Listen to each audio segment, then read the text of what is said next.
BJP സംസ്ഥാന നേതൃത്വത്തെ വെട്ടിലാക്കി fund തട്ടിപ്പ് വാദത്തിൽ കൂടുതൽ തെളിവുകൾ പുറത്ത്. സംസ്ഥാന സെക്രട്ടറി അഞ്ജനയ്ക്ക് 30 ലക്ഷം കമ്മീഷൻ നൽകിയെന്ന് സ്ഥിരീകരിക്കുന്ന കൊടി തയ്യാറാക്കിയ കരാർ കമ്പനി പ്രതിനിധിയുടെ ഓഡിയോ സന്ദേശമാണ് പുറത്തു വന്നത്. കേന്ദ്ര നേതൃത്വത്തിന് ലഭിച്ച ഓഡിയോ പുറത്തു വന്നതോടെ സംസ്ഥാന നേതൃത്വം പ്രതിരോധത്തിലായി. കൊടിത്തോരണങ്ങൾ വാങ്ങുന്നതിന്റെ പേരിൽ 1.5 കോടി രൂപ സംസ്ഥാന സെക്രട്ടറിയായ അഞ്ജന തട്ടിയെന്നാണ് ആദ്യം പുറത്തുവന്ന വിവരം. ഈ വിവരത്തെ സാധൂകരിക്കുന്ന ഓഡിയോ സംഭാഷണമാണ് ഇന്ന് പുറത്തു വന്നത്. അഞ്ജന കൊടി തയ്യാറാക്കി നൽകുന്നതിന് കരാർ ഏൽപ്പിച്ച കമ്പനി പ്രതിനിധി 30 ലക്ഷം രൂപ കമ്മീഷനായി നൽകിയെന്ന് സ്ഥിരീകരിക്കുന്ന ഓഡിയോ ആണ് പുറത്തു വന്നത്. നമ്മുടെ പേയ്മെന്റ് ഫുള്ള് വാങ്ങി തരുമ്പം കൊടുക്കാമെന്നല്ലേ ഞാൻ അന്ന് പറഞ്ഞത്. അഞ്ജനയ്ക്ക് 31 ലക്ഷം രൂപ കൊടുക്കുന്ന സമയത്ത് ഞാൻ പറഞ്ഞതല്ലേ പുതിയ ഫുൾ എമൗണ്ട് തന്നിട്ട് കൊടുത്താൽ മതി എന്നല്ലേ ആദ്യം പറഞ്ഞത്. പിന്നെ കുഴപ്പമില്ല, ഇലക്ഷൻ കഴിഞ്ഞ ഉടനെ ബാക്കി ബാലൻസ് 4,65,000 രൂപ മേടിച്ച് തരാം, ഇലക്ഷൻ കഴിഞ്ഞ ഉടനെ തരാമെന്ന് അഞ്ജന പറഞ്ഞതിൻ്റെ ഉറപ്പിലാണ് ഞാൻ 31 ലക്ഷം രൂപ കൊണ്ട് കൊടുക്കുന്നത്. തിരഞ്ഞെടുപ്പിന് ശേഷം കമ്പനിക്ക് നൽകാനുള്ള മുഴുവൻ തുകയും തിരികെ നൽകാമെന്ന ഉറപ്പിന്മേലാണ് മുൻകൂറായി കമ്മീഷൻ നൽകിയത്.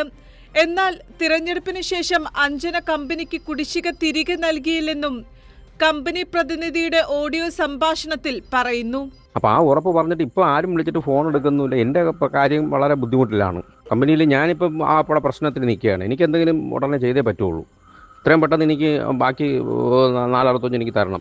നിങ്ങൾ പറഞ്ഞതനുസരിച്ച് പേയ്മെൻറ്റ് ഫുൾ എമൗണ്ട് ഞാൻ കൊണ്ട് കൊടുത്തിട്ടുണ്ട്. അഞ്ജനയിൽ 31 ലക്ഷം രൂപ ഞാൻ കൊണ്ട് കൊടുത്തിട്ടുണ്ട്. ഇത്രയും ദിവസമായില്ലേ ഞാനിങ്ങനെ ഓരോ ദിവസം ഇങ്ങനെ ബുദ്ധിമുട്ടി കമ്പനിയിലൊന്നും മറുപടി പറയാൻ പറ്റാത്ത രീതിയിൽ കമ്പനി ആപടെ നഷ്ടത്തിൽ നിൽക്കുവാണ്. നമുക്ക് ആപടെ കിട്ടുന്നൊരു പ്രോഫിറ്റ് എന്ന് പറയുന്നത് അതാണ്. അതുപോലും ഇപ്പോൾ കിട്ടാതെ ഇപ്പം ആപടെ കൈനഷ്ടം വന്നുകൊണ്ട് നിൽക്കുക. എത്രയും പെട്ടെന്ന് ആ പൈസ ഫണ്ടൊന്ന് റിലീസ് ചെയ്യാനുള്ള സംവിധാനം ഒന്ന് ചെയ്തു തരണേ. കമ്പനിയുമായി എത്ര രൂപയുടെ കരാറിലാണ് അഞ്ജന ഒപ്പിട്ടത് എന്ന വിവരങ്ങളടക്കം ഇനി പുറത്തു വരാനുണ്ട്.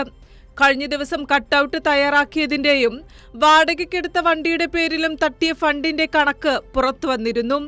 ഒരു ദിവസത്തിൽ 27 മണിക്കൂർ വാടകയ്ക്കെടുത്ത വണ്ടി സർവീസ് നടത്തിയെന്ന രേഖയുണ്ടാക്കിയാണ് ഫണ്ട് തട്ടിയത്. എന്നാൽ ഫണ്ട് തട്ടിപ്പ് വിവാദത്തെക്കുറിച്ച് അറിയില്ലെന്നാണ് വി മുരളീധരൻ അടക്കമുള്ള മുതിർന്ന നേതാക്കളുടെ ന്യായീകരണം. അതേസമയം BJP ഓഫീസ് നിയന്ത്രിക്കുന്ന രാജീവ് ചന്ദ്രശേഖരന്റെ അനുയായികളാണ് തട്ടിപ്പിന് പിന്നിലെന്ന ആരോപണവും ഒരു വിഭാഗം ഉയർത്തുന്നുണ്ട്. ഇവരെ നിയന്ത്രിക്കാൻ കഴിയാത്തതും BJP സംസ്ഥാന അധ്യക്ഷന്റെ പിടിപ്പുകേടാണെന്ന ആക്ഷേപവും ഉയരുന്നുണ്ട്.